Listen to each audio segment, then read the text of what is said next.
Hello everyone, অসীমার কিচেনে আপনাদের সকলকেই স্বাগত। এই শীতের দিনে ফুলকপি আর আলু দিয়ে ভেটকি মাছের যদি ঝোল বানিয়ে নেওয়া যায়, সেটা কিন্তু খেতে অসাধারণ লাগে আর এক থালা ভাত নিমেষেই শেষ করে ফেলা যায়। এর জন্য আমি কিন্তু একটা মিডিয়াম সাইজের ফুলকপি নিয়ে নিয়েছি।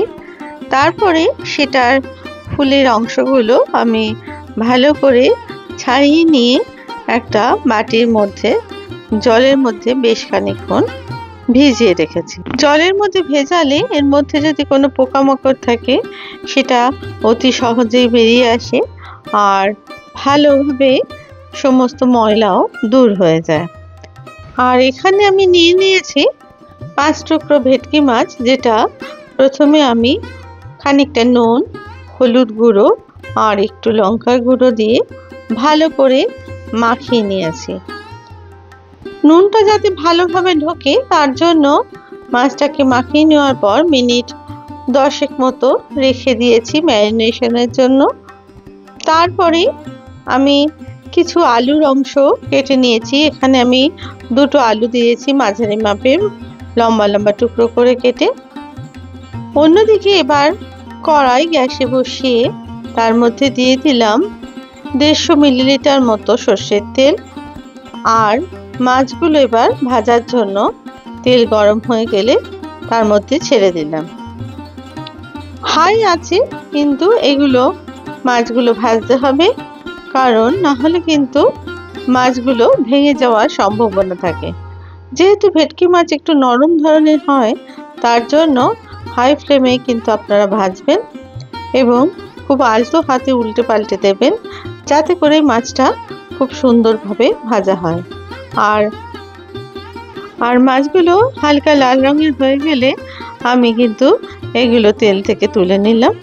অন্যদিকে একটা মশলা বানিয়ে নেওয়ার জন্য একটা বাটির মধ্যে দিয়ে দিলাম 1/2 চামচ হলুদ গুঁড়ো, 1/2 চামচ লঙ্কার গুঁড়ো, 1 চামচ ধনের গুঁড়ো আর 1/2 চামচ জিরের গুঁড়ো।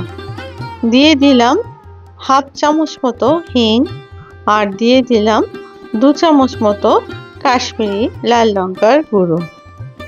সমস্ত উপকরণগুলো আমি কিন্তু জলের মধ্যে ভালো করে ভিজিয়ে রেখে দিলাম, যাতে করে মশলাগুলো একটু নরম হয় আর স্বাদটাও এর মধ্যে বাটা মশলার গন্ধ পাওয়া যায় তার জন্য।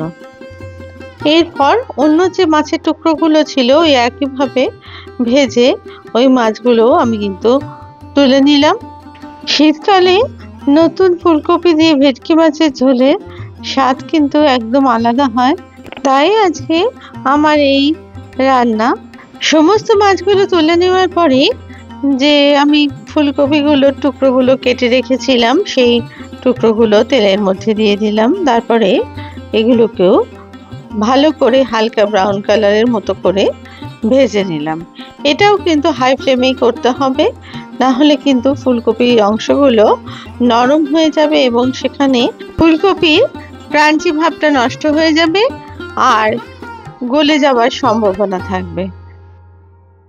ফুলকপিগুলো ভাজা হয়ে গেলে এগুলো কড়াই থেকে আমি তুলে নিলাম আর এই জায়গায় দিয়ে দিলাম এবার আলুর টুকরোগুলো। ওই একইভাবে হাই ফ্লেমে আলুগুলোকেও কিন্তু হালকা লালচে করে ভেজে তুলে নিলাম। আলু ভাজা হয়ে গেলে এবার আমি ওই একই তেলের মধ্যে দিয়ে দিলাম 2টো শুকনো লঙ্কা, 4টে তেজপাতা, 1 চামচ কালো জিরে আর 1 চামচ সাদা জিরে। সমস্ত উপকরণগুলো খুব ভালো করে প্রথমে ভেজে নিলাম। তারপরে আমি এর মধ্যে দিয়ে দিলাম আগে থেকে কুচিয়ে রাখা যে টমেটোগুলো ছিল আর 4টে চেরা কাঁচা লঙ্কা ছিল সেই অংশটাকে। টমেটোগুলোকেও কিন্তু হাই ফ্লেমে খুব ভালো করে ভেজে নিলাম, যাতে করে টমেটোগুলো একদম নরম হয়ে যায় আর প্রপার ভাজা হয়। এই সময় কিন্তু আমি কোনো নুন দেব না। এরপরে আমি দিয়ে দিলাম 1 চামচ আদা বাটা। আদা বাটাটাকেও খুব তেলের মধ্যে ভালো করে ভেজে নিতে হবে, যাতে করে আদার কাঁচা গন্ধ না থাকে। এরপর যে জিরে আর ধনের পেস্টটা আমি তৈরি করেছিলাম সেই অংশটা দিয়ে দিলাম তেলের মধ্যে। সেটাকেও খুব ভালো করে ভেজে নিলাম।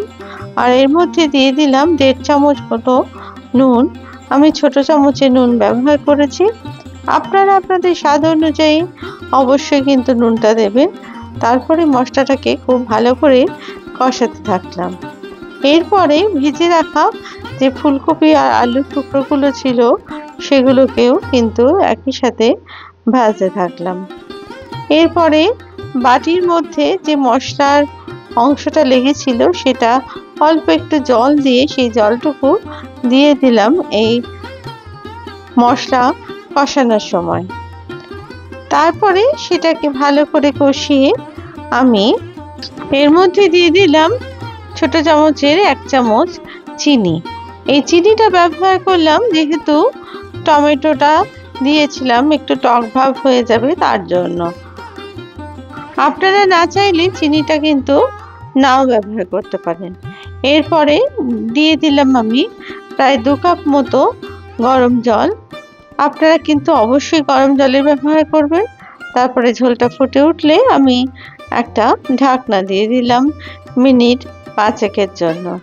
গ্যাস কিন্তু একদম কমাবেন না, বাড়ানোই থাকবে, না হলে কিন্তু ফুলকপি আলু একদম গলে যাবে এবং সেক্ষেত্রে ভেঙে যাওয়ার সম্ভাবনা থাকবে। এরপর দিয়ে দিলাম আগে থেকে ভেজে রাখা মাছের টুকরোগুলোকে।